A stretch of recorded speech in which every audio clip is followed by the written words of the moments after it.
Treat to be with all of you this morning.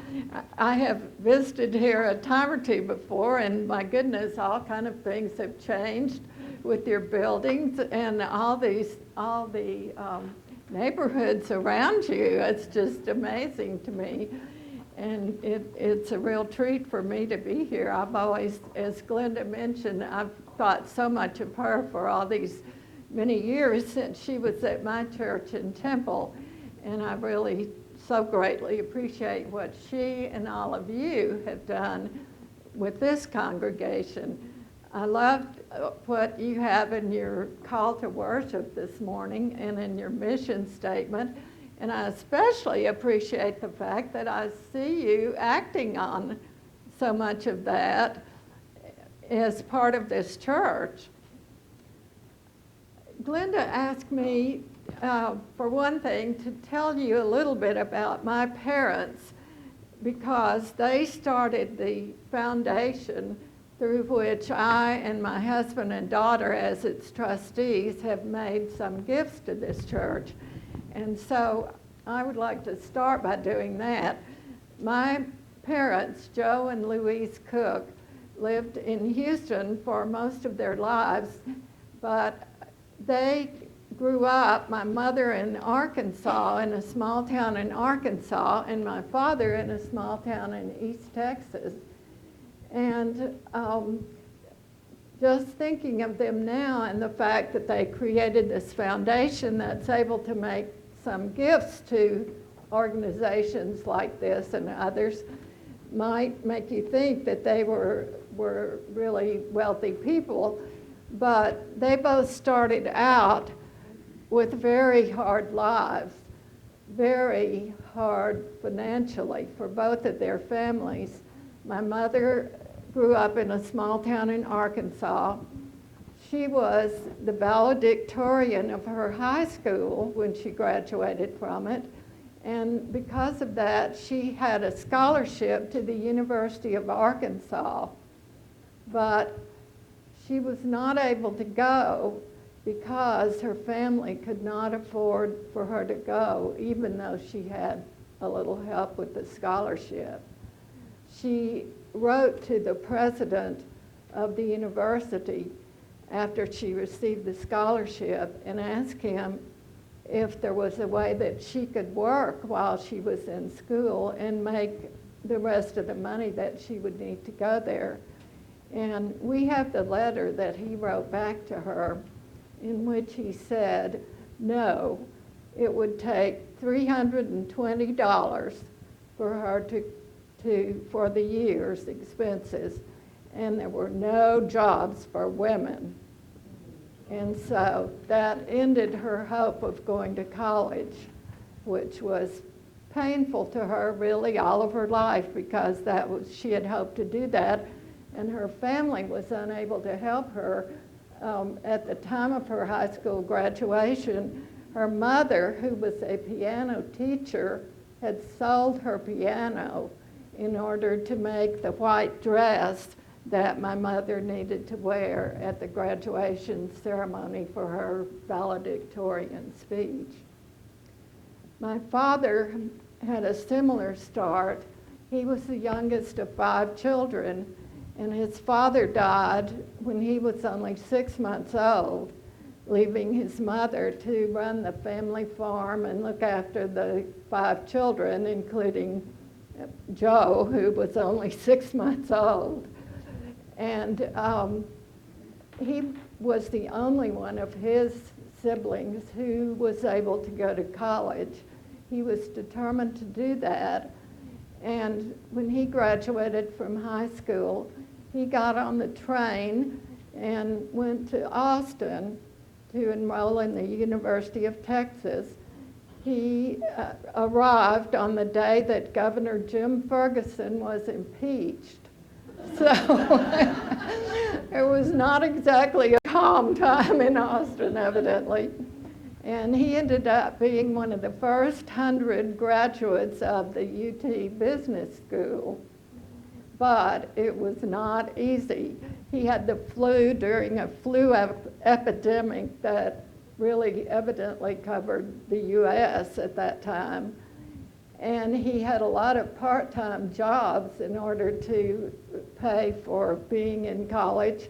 One of his jobs, I love the story of this, I really can't imagine it knowing my daddy.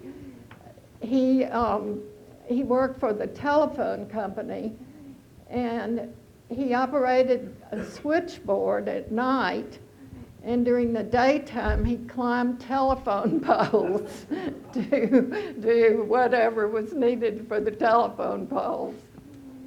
So neither of them had an easy time at all. And when they got married and started thinking about their future life together, they made up their minds very early that they were going to try to make a more financially stable life for themselves and whatever children they might have. And then they wanted to help other children have the opportunity for a good education if they ever became able to do that. So they lived very frugally.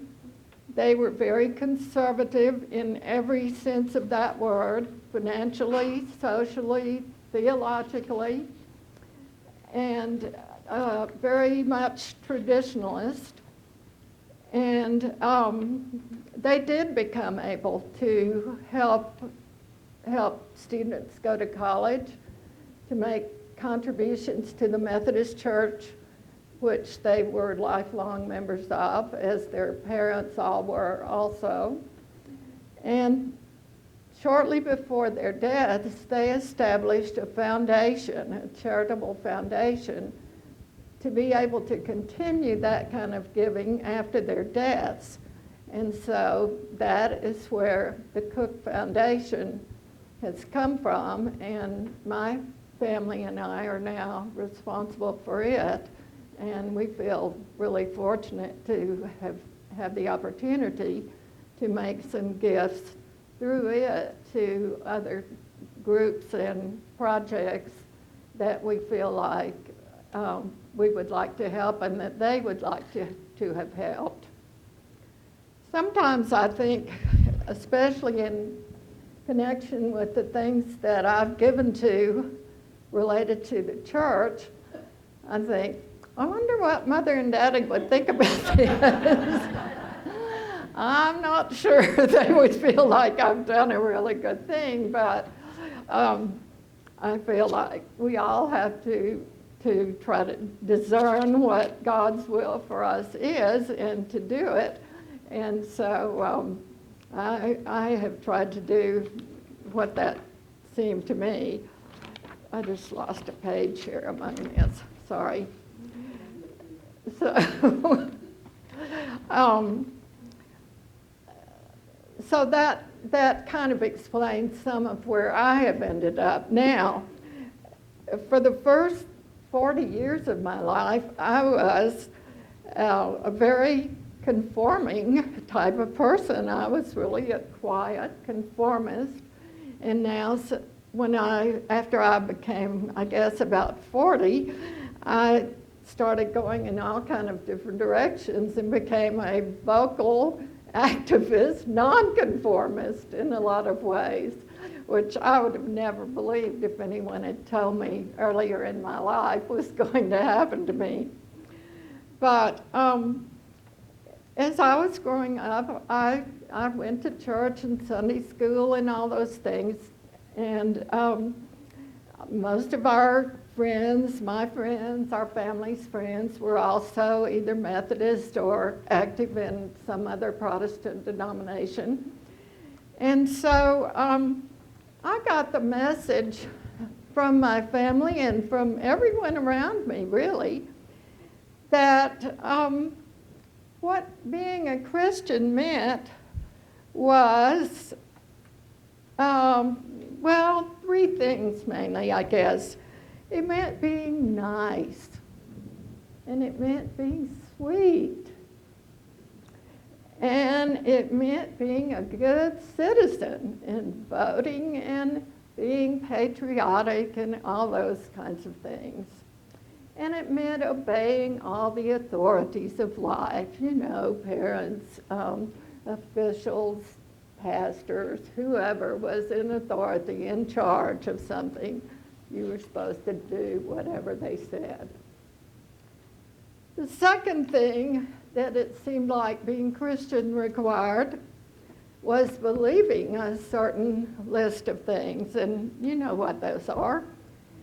And you were supposed to believe them, it seemed, whether they really made sense to you or not, or whether they seemed to match what you learned at other places, like in school or somewhere.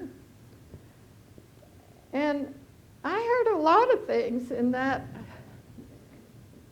list that didn't really make sense to me. You know what some of them are. Like, can someone be born of a virgin? Can someone rise up after they have died and been buried and float up to the sky or somewhere?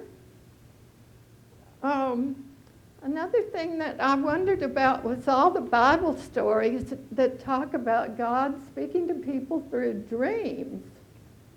You remember probably that the story, for example, of Joseph interpreting Pharaoh's dreams, and Pharaoh essentially following Joseph's advice about how to run the country. Can you imagine that really happening, say, in our life today? I mean, I think Nancy Reagan said she had an astrologist that she relied on sometime, but mostly we would think it was really strange if the president of our country said, well, I dreamed this and it told me what to do about Iraq and so on. And yet those were the kind of things we heard from Bible stories. And another thing, the third thing that I got the impression being a Christian meant was that you had to make yourself believe these certain things and believe a lot of, and claim to believe a lot of instructions about how to live, but you really didn't have to do them. You know, one that really got to me in those years was the verse in the Bible, in the New Testament, that says, if you have two coats and you see someone who doesn't have any coat, you should give them one of yours. Well, I always had several coats. Everybody I knew had several coats.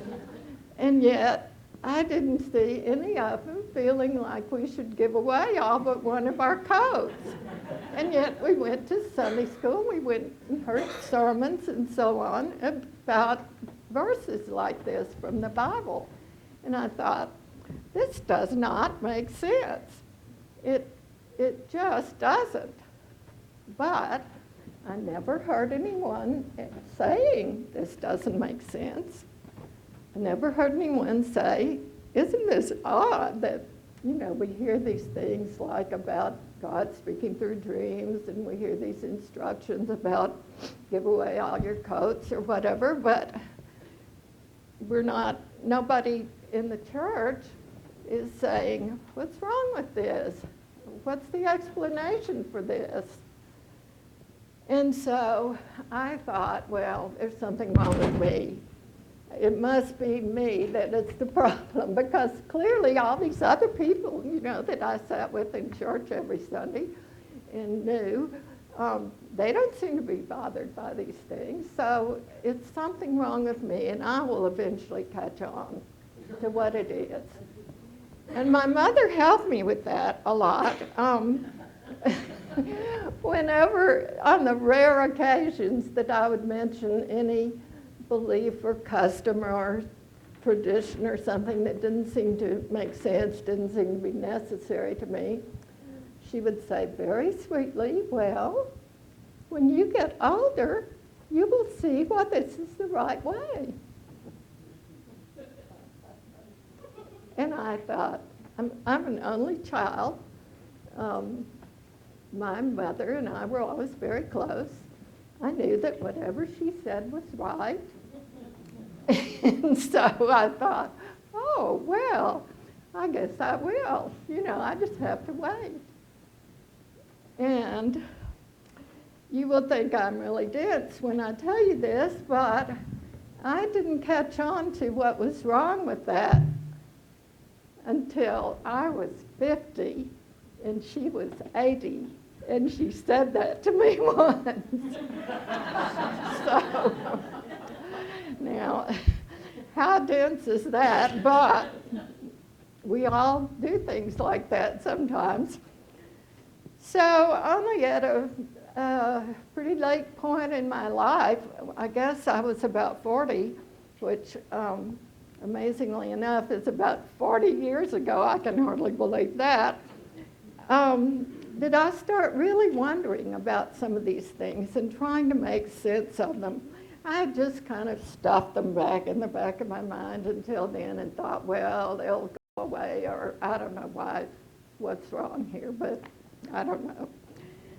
But then I started thinking some turmoil was happening in my local church, for one thing, that made me start wondering about what's going on here and what's the real purpose of the church supposed to be. Somehow it didn't seem like it was mainly supposed to be having potluck suppers or, making cookies for teas or whatever. It's got to be something more than that, but I wasn't quite sure what, from what I'd been hearing all those years. So I decided I need to start investigating. And I had always been a really voracious reader, so my way of investigating things was by reading. And I reread the Bible first, and then I moved on to books about how the Bible originated and reached the form in which we have it today. I read about the history of Christianity and of the church, and all kinds of things like that related to beliefs and theology in the church and Christianity. And it was strange. As soon as I started kind of feeling saturated with whatever subject I was reading about and ready to move on from it, I would have discovered another kind of related subject that I wanted to know about. And so I'd move on to that. And so it seemed like kind of a custom designed course of study that I was being led through somehow in preparation for something. But I had no idea what the something was. And a lot of these subjects were things that I never really had known much about or even been very aware of at all, like Pentecostalism, for example, or just an assortment of things that were pretty foreign to me before that.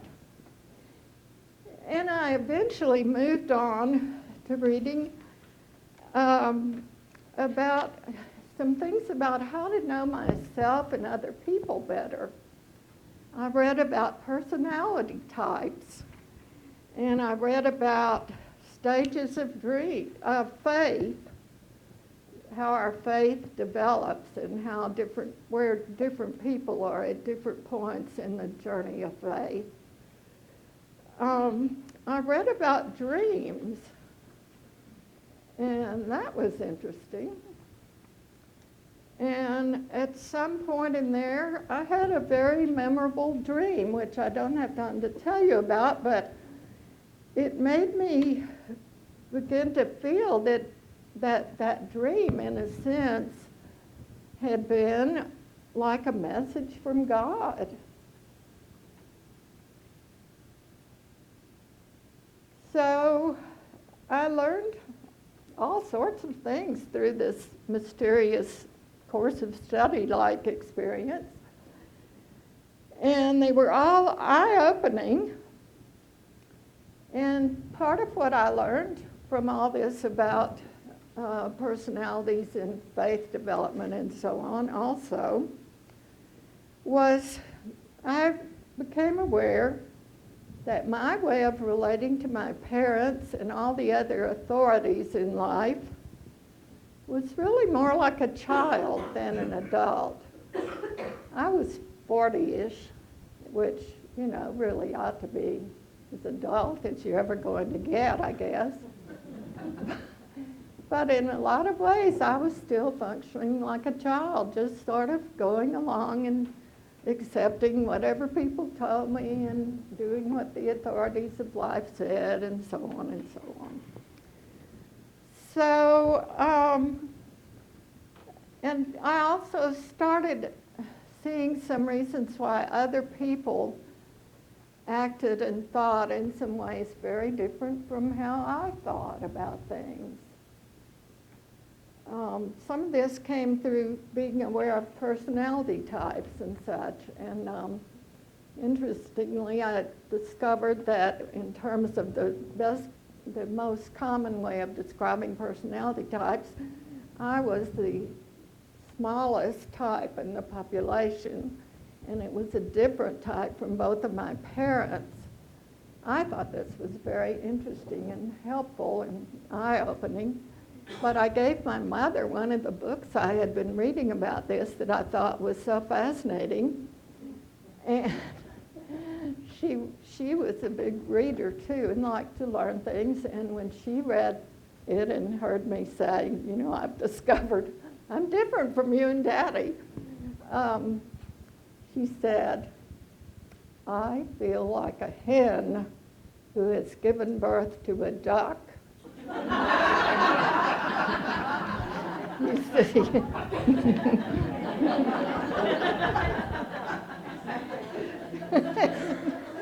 Did you know that when you picked this? So, with all that, I started doing a whole lot of nonconformist things that I'd never previously done before, thinking in some ways I'd never really thought. As Glenda mentioned, I felt like there must be some people out there somewhere who are thinking and reading about these things I'm thinking and reading about, but they're not in Temple, Texas, as far as I know. And I finally decided I have got to get out and find them. And so, in an effort to do that, I went to Perkins School of Theology at SMU, where I had graduated from SMU 25 years earlier. And I looked in the catalog and found that Perkins offered a lot of the kind of subjects I was really interested in. I'd never thought of going to a seminary. And everybody I knew all of my life we got a lot of pastors at our church in Houston from Perkins and in Temple. And everybody I knew said, oh, it's that liberal place, you know, which meant that bad place. But when I looked at the catalog, there were all these things I was interested in. So I daringly signed up for one course. I drove back and forth to Dallas, even though my parents had always told me it was dangerous for a woman to drive alone on the highway. And, well, I've got to condense this or we'd be here all morning, but I started writing, as Glenda mentioned, about connections that I wrote for many years. I ended up having 3 books published. And I started finding a lot of kindred spirit friends that I would have never recognized earlier as kindred spirits. And maybe the most nonconformist thing of all, about 8 years ago, I guess it was, I stopped participating in my United Methodist congregation that I had by then spent 50-something years in, very active. And it was because it had just gone in some opposite directions from where I felt I had been going. It did not have open hearts, open minds, or open doors. And in fact, it actually was forbidding members to express views that differed from the views of the majority. I could name several examples of that, but I'll just give you a couple of quick ones. One friend of mine was in one of the largest Sunday school classes at that time and said something about feeling like the Iraq War had been a mistake. And that afternoon, he got a call from the teacher of the class saying, you know, our class policy in this class is that we do not discuss controversial subjects. And so, if you are going to keep doing that, you know, you maybe need to choose another class. Well, he gradually realized that what that policy really meant was we don't say anything about controversial subjects unless it's the majority view in this class on that subject. Well, various other things like that were happening.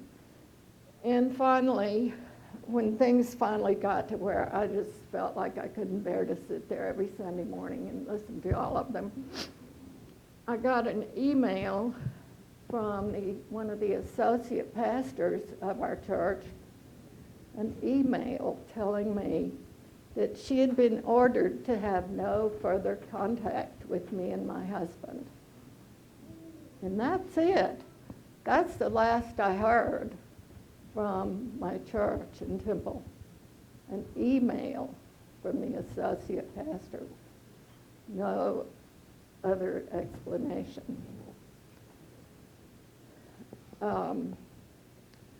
So I finally felt I just could no longer really support that congregation with my presence and gifts and service like we have all promised to do in the Methodist Church.